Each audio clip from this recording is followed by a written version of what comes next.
In the last tutorial I went over checkboxes, and in this tutorial I am going to go over radio buttons.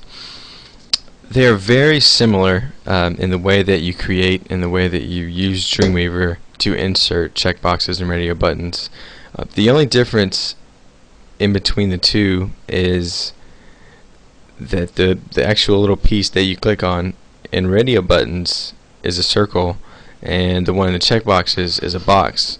But the larger difference is when you're using radio buttons, you can only select one choice, and with checkboxes you can select as many as are displayed in front of you. So radio buttons are useful when you want the user to only select one thing. Like for instance, if you're creating a form where where you want to know what their income is, or where you want to know what their favorite color is, or just basically when you want to give the user a choice of selecting just one particular thing. So let's create an example that shows a group of radio buttons to select a color, a favorite color. So you go over here inside of insert and you click on radio group, and we're going to call this group color, and we're going to say green, and you can use tab to go to the next instead of clicking. It's faster.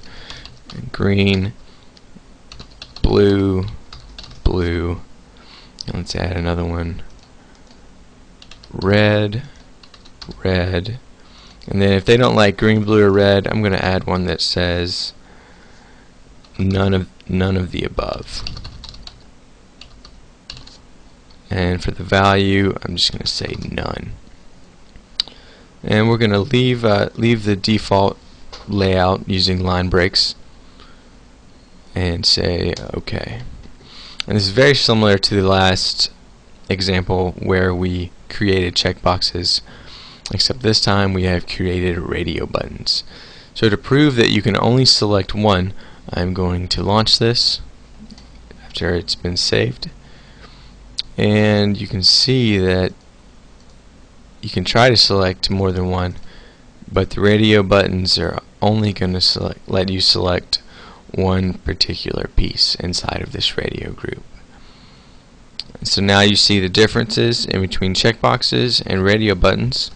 They're two very useful ways of getting user input when you have multiple options.